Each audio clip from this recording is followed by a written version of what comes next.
अस्सलामुअलैकुम नाजरीन कराम, नई वीडियो में आपको खुश आमदीद कहते हैं। उस्मान डार का इंटरव्यू करने की ठंड पड़ चुकी होगी क्योंकि कामरान शाहिद को लेने के देने पड़ चुके हैं।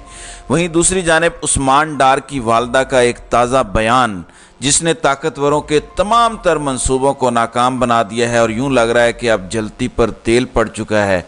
जो ये हासिल करना चाहते थे कुछ ताकतवर हल्के उस्मान डार के इस इंटरव्यू से, वो सारे का सारा मंसूबा तहस नहस हो चुका है। उस्मान डार के इस इंटरव्यू पर अडयाला जेल में बैठे कप्तान का बड़ा खड़ाक भी सामने आया है। पाकिस्तान तहरीक इंसाफ ने भी इस सब के ऊपर खामोशी तोड़ी है, लेकिन दो चीज़ें बड़ी इंटरेस्टिंग हैं। एक तो कामरान शाहिद के साथ जो हो गया है, कामरान शाहिद ने खुद ये सोचा भी नहीं होगा। दूसरी जानिब उस्मान डार की वालदा ने, सिनफ़े आहन ने इस वक्त पूरे का पूरा मंसूबा खाक में मिलाया है। ये बड़ी इंटरेस्टिंग डेवलपमेंट्स हैं। वीडियो पैगाम भी है आप सब के सामने जो मैं रखूँगा, लेकिन इसमें जो एक नुक्ता सब इग्नोर कर रहे हैं उसे भी हम समझने की कोशिश करेंगे। और अल्लाह अल हक है, इमरान खान की आज सालगिरह का दिन है। वो पहली मर्तबा अपनी सालगिरह इस वक्त जेल में गुजार रहे हैं, लेकिन इमरान खान इस वक्त मुतमईन है, इमरान खान को फ़र्क नहीं पड़ रहा। तो ये सारी की सारी चीज़ें मैं एक एक करके इस वीडियो में आपके सामने रखूँगा।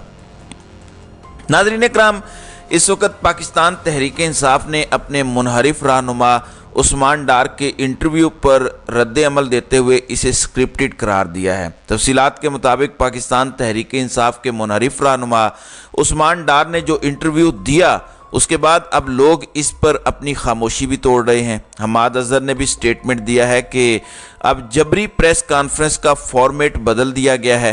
अगवा हो या गिरफ्तार, कैदी अब चाय की प्याली और एक एंकर के साथ किसी के घर में बैठेगा। स्क्रिप्ट वही है पुराना।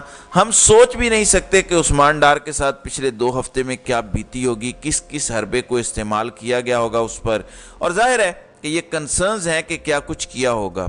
कासिम सूरी ने लिखा कि ज़ोर ज़बरदस्ती, जुल्म, तशद्दुद का कारोबार बंद, ख़ानदान के लोगों को डरा धमका कर वफादारियाँ तब्दील करने का सिलसिला फ़ौरन बंद होना चाहिए।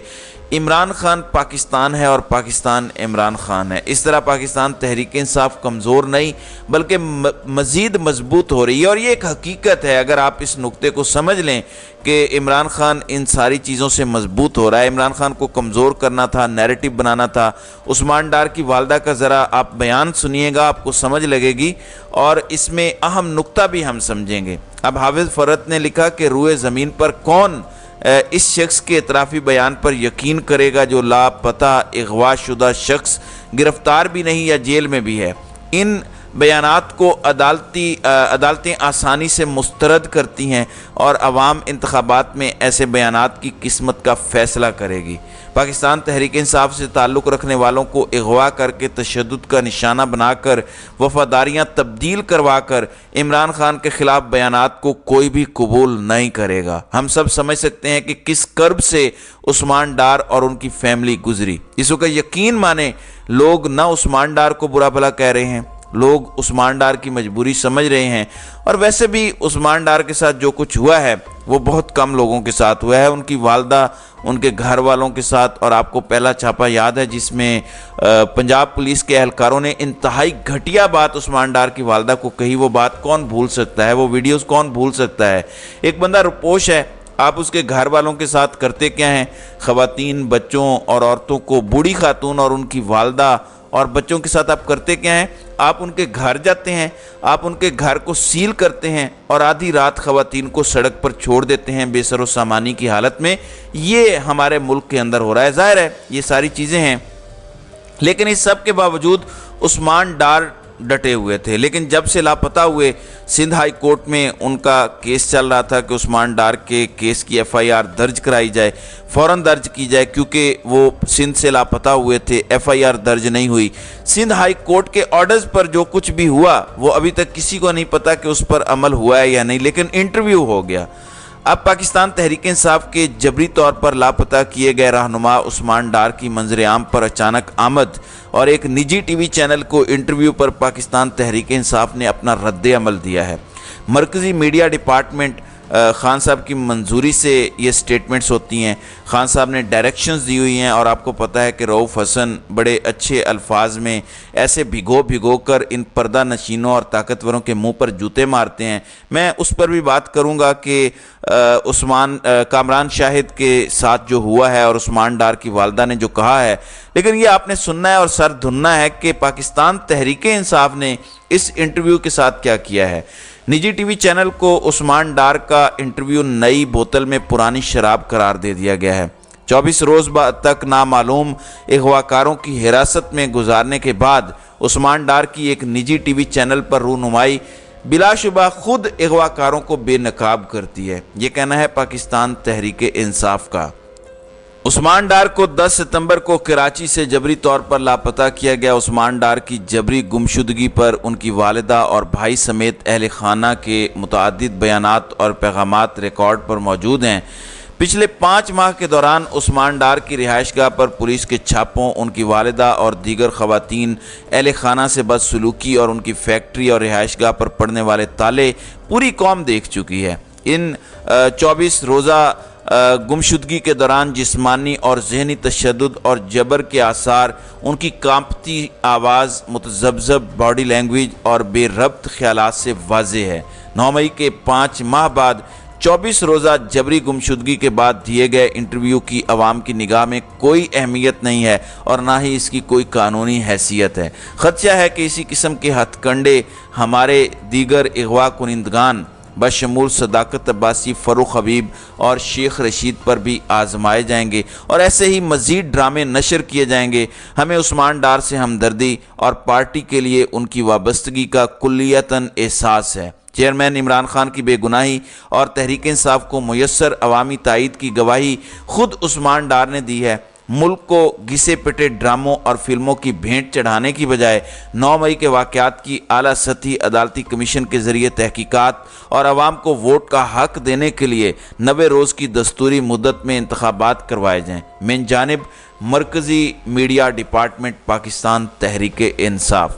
دوسری جانب میڈیا ایتھکس پر بھی بات ہو رہی ہے۔ کچھ ایسے صحافی بھی جو پاکستان تحریک انصاف کے مخالف سمجھے جاتے ہیں، وہ صحافی بھی اب اس سب کے اوپر خاموشی توڑ رہے ہیں۔ بلکہ میں ایک صحافی کا ٹویٹ دیکھ رہا تھا اور یہ عمران خان کے بہت زیادہ مخالف ہیں، مطلب ان سے زیادہ اینٹی عمران جرنلسٹ شاید ہی پاکستان میں ہو، لیکن وہ بھی یہ بات کرنے پر مجبور ہو گئے ہیں کہ senior journalist and journalist bodies should come forward and take a position that can a journalist or anchor give his or her platform for airing any abductee or prisoner under pressure, so called confession or revelation. Let's call out loud and clear. تو انہوں نے یہ سوال پوچھا ہے کہ اس وقت تمام سینئر صحافیوں کو اور تمام صحافتی تنظیموں کو سامنے آ کر ایک اصولی موقف ونس اینڈ فار آل ایک چیز واضح کر دینی چاہیے کہ کیا کوئی صحافی، کیا کوئی اینکر اپنا پلیٹ فارم دے سکتا ہے کسی انڈر ٹرائل شخص کو یا کسی پریزنر کو یا پھر کسی ابڈکٹی کو جو ابڈکٹ ہو چکا ہو، اغوا کنندہ ہو، اغوا کنندگان کو کیا اپنا پلیٹ فارم دیا جا سکتا ہے اور ان کی کنفیشنل سٹیٹمنٹس اور ان کے انکشافات جو کہ انڈر ڈیوریس ہوں، جو کہ انڈر پریشر ہوں، جو کہ زور زبردستی ہر طرح کا حربہ لگا کر ان سے لیے گئے ہوں، کیا اس طرح کے عوامل اس وقت کرنا جائز ہے کامران شاہد کے لیے یا نہیں؟ اور اس پر صحافتی اقدار جو جرنلسٹک پریکٹسز ہیں، جرنلسٹک نارمز ہیں، کہیں پر بھی وہ اس کی اجازت نہیں دیتے۔ پاکستان میں خیر یہ مسئلہ ہے کہ صحافتی اقدار ہیں ہی نہیں۔ یقین مانیں جو جرنلزم کے ایتھکس اور نارمز یورپ اور دیگر ممالک میں پائے جاتے ہیں وہ پاکستان میں ایگزسٹ ہی نہیں کرتے۔ اب جو کامران شاہد نے کیا ہے اس پر بھی سوالات اٹھ رہے ہیں اور کامران شاہد کیا سہولت کاری کر رہے تھے، اب وہ صحافی بھی سوال اٹھانے پر مجبور ہو گئے ہیں جو عمران خان کے انتہائی مخالف سمجھے جاتے ہیں۔ اب کامران شاہد کو بھی لینے کے دینے پڑ گئے ہیں، ان سے سوالات ہو رہے ہیں، آپ اپنا گھر بھی دے رہے ہیں، اپنی حویلی بھی دکھا رہے ہیں، آپ ان کے ساتھ شغل بھی لگانے کی کوشش کر رہے ہیں، انہیں کمفرٹیبل کرنے کی بھی کوشش کر رہے ہیں، انہیں دوڑا بھی رہے ہیں ایک طرح سے انڈائریکٹلی لوگوں کو دکھانے کے لیے کہ ان کے ساتھ کچھ ہوا نہیں، وہ بالکل ہٹے کٹے ہیں۔ یہ ساری چیزیں ہو رہی ہیں वहीं मैं समझता हूँ ये जो कुछ भी हो रहा है मुल्क के अंदर अवाम सब समझ रही है, अवाम को हर चीज़ समझ आ रही है। दूसरी जानिब उस्मान डार की वालदा वो इससे पहले भी स्टेटमेंट्स दे चुकी हैं। उनकी वालदा ने ख्वाजा आसिफ को बड़ा टफ़ टाइम देते हैं उस्मान डार सियालकोट से। ये भी कहा जाता है कि उस्मान डार पर जो खुसूसी अताब है जिसका वो निशाना बने रहे, डार फैमिली जो निशाना बनी रही, डार फैमिली का ये मानना है और उन्हें भी ये लगता है कि ख्वाजा आसिफ का एक ख़ास किस्म का इसके अंदर किरदार है और वो इस सब के अंदर अपना उल्लू भी सीधा कर रहे हैं, अपना सबसे बड़ा पॉलिटिकल राइवल ख़त्म करके। और यहाँ अब नून लीग के पास नून लीग अकेली रह गई है। वो वैसे तो जीत नहीं सकते, मतलब उन्हें मैदान में अकेला दौड़ाया जाए तो शायद वो फिर भी फिनिश लाइन पर ना पहुँच सकें, इतने बुरे हालात हैं। लेकिन वो चाहते हैं कि मैदान में कोई और दौड़े ही ना। अब यही मंसूबा था, एक तो कप्तान को सियालकोट से वाइप आउट करने के लिए कि वहाँ से कप्तान का कोई वोट बैंक ना हो। उस्मान डार ने सियासत भी छोड़ दी, पीटीआई भी छोड़ दी। वहीं दूसरी जानिब उस्मान डार की वालदा ने यह भी क्लियर कर दिया, बल्कि उस्मान डार की वालदा की ये स्टेटमेंट सुने फिर बात करते हैं।